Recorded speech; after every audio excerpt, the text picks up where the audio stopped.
Voice of Prayagraj, जज्बा सच दिखाने का।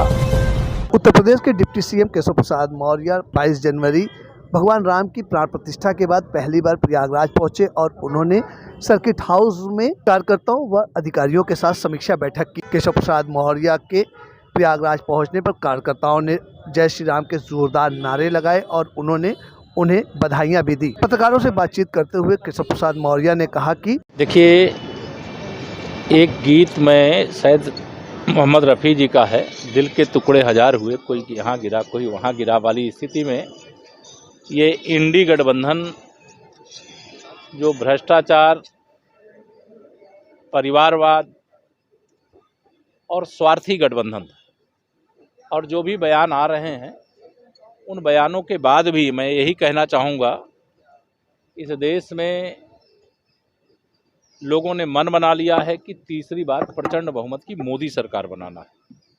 इसलिए ये गठबंधन करके लड़ेंगे तब भी कमल खिलेगा, अलग अलग लड़ेंगे तब भी कमल खिलेगा।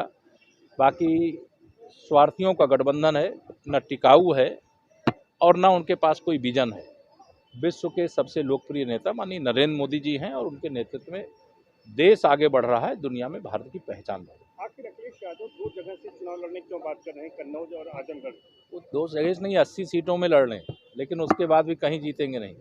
अच्छा, अगर बात करें तो बीजेपी ने तमाम ऐसे राज्यों में तमाम केंद्रीय नेताओं को लड़ाया और तमाम लोगों को, तो क्या अगर बात करें तो डिप्टी सीएम केशव प्रसाद मौर्य जी लोकसभा चुनाव लड़ने की? ये तो पार्टी नेतृत्व तय करता है। ये केशव प्रसाद या कोई जो लड़ेगा उसको ये नहीं पता होता, पार्टी तय करती है कौन लड़ेगा कौन नहीं लड़ेगा।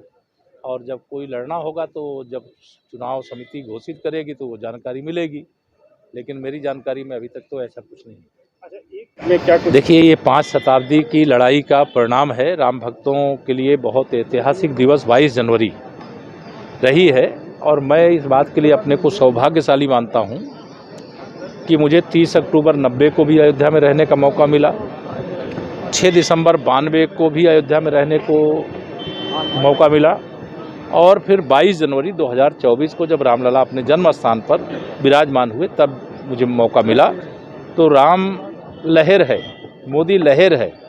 अब विपक्ष अगर कोई सोचता है कि माननीय मोदी जी के विजय रथ को वह 2024 में रोक लेगा तो मुझे तो असंभव लगता है, लेकिन चुनाव है, लोकतंत्र है, हम पूरी मजबूती से लड़ने की तैयारी कर रहे हैं और 80 की 80 उत्तर प्रदेश की लोकसभा सीटें जीते। सर, एक आखिरी सवाल है कि ये कहा गया जब अयोध्या में भव्य राम मंदिर का लोकार्पण हुआ, प्राण प्रतिष्ठा हुई, कलयुग में लोगों ने त्रेता युग को देख लिया है, लेकिन अब लोग चाहते हैं कि कलयुग में ही वो द्वापर को भी देखें। देखिए, ये सभी प्रभु की लीला है और कलयुग में अगर त्रेता युग देखें लोग जो कह रहे हैं, ये सच है कि अयोध्या भव्य और दिव्य सज गई है।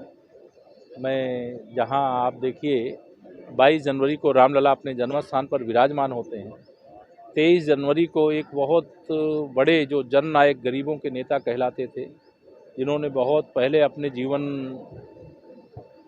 काल में ही कह लीजिए जब मुख्यमंत्री थे, उन्होंने सबका साथ सबका विकास का रास्ता चुना था, उनको भारत रत्न का सम्मान देने का काम माननीय प्रधानमंत्री मोदी जी ने किया है।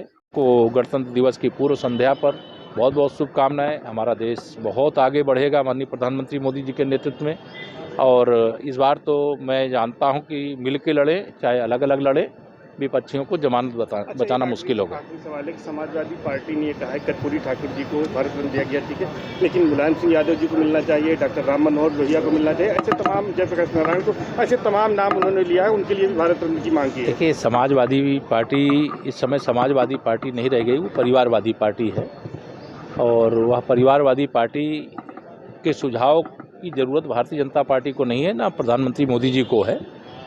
जहाँ जब जिसको जो सम्मान देना होता है, जो अपेक्षा नहीं होती वो अचानक जैसे चमत्कार होता है। कोई जानता था रामलला का मंदिर बन जाएगा और रामलला वहाँ विराजमान हो जाएंगे, विराजमान हो गए। मोदी जी हैं तो मुमकिन है। कोई नहीं सोचता था कि भारत रत्न कर्पूरी ठाकुर जी के लिए समर्पित करने का काम किया जाएगा, लेकिन माननीय मोदी जी ने देश का सर्वोच्च सम्मान जननायक कर्पूरी ठाकुर जी के लिए समर्पित किया। मैं धन्यवाद भी देता हूं और आभार भी प्रकट करता हूं। धन्यवाद।